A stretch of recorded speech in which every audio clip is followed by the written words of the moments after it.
नमस्ते बच्चों, मैं अलका भागवतराव चोपड़े अमरावती महाराष्ट्र से आपको एक मजेदार कहानी सुनाने वाली हूँ। इस कहानी का नाम है बस हिक कहो। है ना मजेदार नाम? ये एक तुर्की लोक कथा है, तो आइए सुनते हैं बस हिक कहो। एक समय की बात है, उन दिनों की जब ईश्वर के बनाए अगणित जीव धरती पर रहते थे और अधिक बातें करना पाप समझा जाता था। उन्हीं दिनों एक नगर में एक व्यक्ति रहता था। उसका एक नौकर था जो बहुत भोला भाला था। उसका नाम था हसन। हसन एक अच्छा नौकर था, बस उसमें एक ही कमी थी। जो भी बात उससे कही जाती थी वह उस बात को तुरंत ही भूल जाता था। एक दिन उसके स्वामी ने उसे बुलाया। हसन, यह लो एक पैसा, बाजार जाके थोड़ा सा नमक ले आओ। हसन ने वह पैसा ले लिया और उसने अपने ढीले पैजामे की जेब में रख लिया। नमक, उसने सोचा, मैं नमक कैसे याद रख सकता हूँ? इस बार उसने निश्चय कर रखा था कि जो उसे कहा गया था वह उसे याद रखेगा। मैं समझ गया, उसने अपने मन में कहा। बाजार पहुंचते तक मैं इस शब्द को बार बार बोलूंगा। इस तरह मुझे अवश्य याद रहेगा कि बाजार में मुझे क्या कहना है। अब हसन के गांव में नमक का साधारण नाम था हिक। क्या कहते थे नमक को? हिक। तो बस धूल भरे रास्ते पर अपने जूते घसीटता हुआ हसन बाजार की ओर चल दिया और हिक हिक हिक बोलता गया। और वह हिक हिक हिक ही बोल रहा था जब एक जगह रुककर वह एक किसान को देखने लगा जो एक पुल के नीचे छोटी सी नदी में मछली पकड़ रहा था। हसन ने तय कर रखा था कि जो उसे कहने को कहा गया है वह वो कभी नहीं भूलेगा, लेकिन लोगों को मछली पकड़ते देखना उसे अच्छा लगता था। तो उस किसान को देखते हुए भी हसन ने हीक हीक हीक बोलना बंद नहीं किया। अब तुर्की में कुछ भागों में हिक का अर्थ होता है कुछ नहीं। तो जिस समय हसन वहाँ खड़ा होके हिक बोल रहा था उस किसान को भी कुछ नहीं मिला। आखिर किसान को बहुत गुस्सा आया। तुम्हें ऐसा नहीं कहना चाहिए था, उसने चिल्लाकर हसन से कहा। हसन को आश्चर्य हुआ। फिर मुझे क्या कहना चाहिए? उसने पूछा। तब किसान ने कहा, तुम्हें कहना चाहिए था कि ऐसी 5 या 10 और होनी चाहिए, ऐसी 5 या 10 होनी चाहिए। तुम्हें ऐसा कहना चाहिए था। किसान ने हसन को जो कहा उसे याद रखने को वह आतुर था, सो वह झटपट ही बोलने लगा, दोहराने लगा, ऐसी 5 या 10 होनी चाहिए, ऐसी 5 या 10 होनी चाहिए। जब उसे विश्वास हो गया कि यह शब्द उसे याद हो गया है तो वह धूल भरे रास्ते पर अपने जूते घसीटता हुआ फिर बाजार की ओर चल दिया। ऐसे ही 5, 10 और होनी चाहिए। चलते चलते वह यह बात बोलता गया। रास्ते में उसने एक शव यात्रा देखी। शव यात्रा को देखते देखते भी वह बुदबुदाता रहा, ऐसी 5 या 10 होनी चाहिए, ऐसी 5 या 10 होनी चाहिए। भीड़ में खड़े एक आदमी ने हसन की बात सुन ली तो वो बड़ा गुस्सा हो गया। लड़के, उसने कहा, तुम्हें ऐसा नहीं कहना चाहिए। हसन चकरा गया। फिर मुझे क्या कहना चाहिए? उसने पूछा। उस आदमी ने कहा, तुम्हें कहना चाहिए, भगवान उसकी आत्मा को शांति दे, भगवान उसकी आत्मा को शांति दे। तुम्हें ऐसा बोलना चाहिए।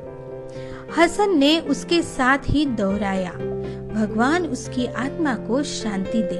भगवान उसकी आत्मा को शांति दे। जब उसे विश्वास हो गया कि यह शब्द वह याद रख सकता है, वह फिर बाजार की ओर चल दिया। आगे जाते समय वह बोलता गया, भगवान उसकी आत्मा को शांति दे, भगवान उसकी आत्मा को शांति दे। तभी उसने अजीब सी गंध महसूस की। उस गंध को सूंघता सूंघता वह सड़क के किनारे पर मरी हुई मछली के पास आ गया। भगवान उसकी आत्मा को शांति दे, भगवान उसकी आत्मा को शांति दे, उसने मरी हुई मछली की ओर देखते हुए कहा। तभी एक आदमी उसे रास्ते पर आया। उसने हसन की बात सुनी। निकट आकर उसने नीचे देखा। उसे मरी हुई मछली के अतिरिक्त कुछ भी दिखाई नहीं दिया। लड़के, क्या तुम पागल हो गए हो? उसने कहा, तुम्हें ऐसी बात नहीं कहनी चाहिए। हसन पहले से ज्यादा अधिक हैरान हो गया। फिर मुझे क्या कहना चाहिए? उसने पूछा। उस आदमी ने कहा, तुम्हें कहना चाहिए, छी कितनी दुर्गंध है, छी कितनी भयंकर दुर्गंध है, तुम्हें ऐसा कहना चाहिए।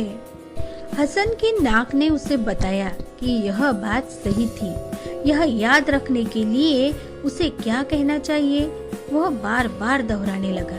छी कितनी दुर्गंध है, छी कितनी भयंकर दुर्गंध है। इन शब्दों को दोहराते हुए वह आगे चला ताकि वह भूल न जाए कि उसे क्या कहना है।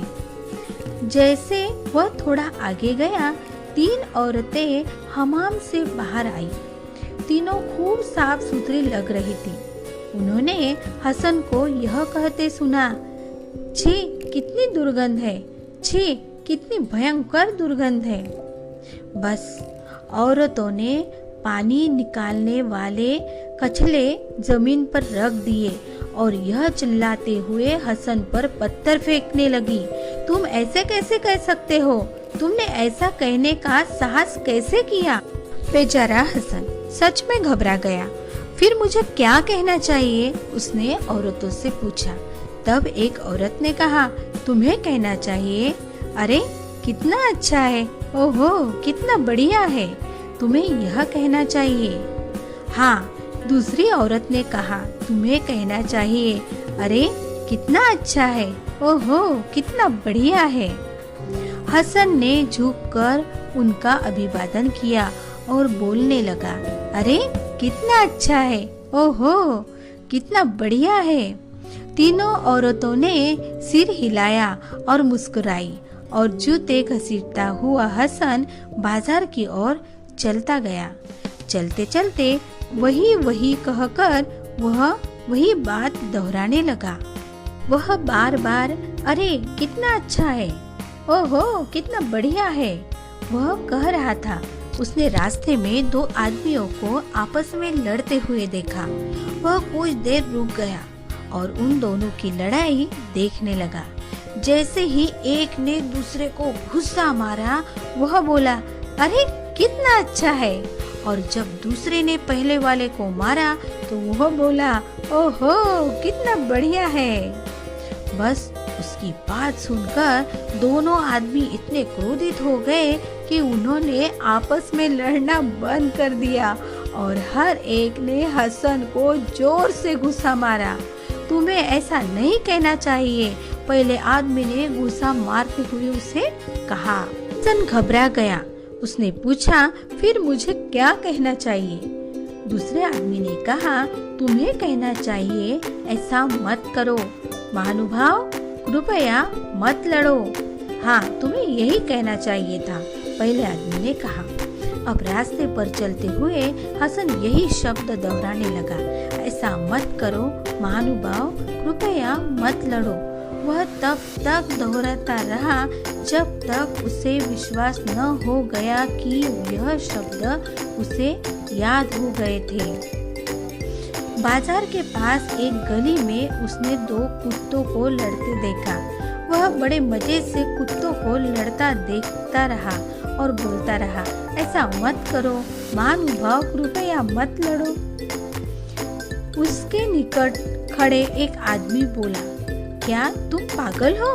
तुम्हें ऐसा नहीं कहना चाहिए। आश्चर्य से हसन की आंख पूरी खुल गई। फिर मुझे क्या कहना चाहिए? अरे वह बोला, तुम्हें कहना चाहिए, दूर हट कुत्ते, भाग यहाँ से। तुम्हें ऐसा कहना चाहिए। हसन अपने रास्ते चलने लगा। दूर हट कुत्ते, भाग यहाँ से कुत्ते, ऐसा कहने लगा। उसने बाजार में प्रवेश किया। बाजार की पहली दुकान में एक जूते बनाने वाला जूता बना रहा था। चमड़े का एक टुकड़ा उसने मुंह में पकड़ के रखा था और खींचकर उचित नाप का बना रहा था। जब उसने हसन को दूर हट कुत्ते, भाग यहाँ से कुत्ते कहते सुना तो चमड़े को थूक कर उसने निकाल फेंका और गुस्से से चिल्लाया, तुम कुत्ते हो, तुम्हें ऐसा नहीं कहना चाहिए। अब तक हसन बिल्कुल ही चकरा गया था। कृपया मुझ पर क्रोध न करे, उसने कहा।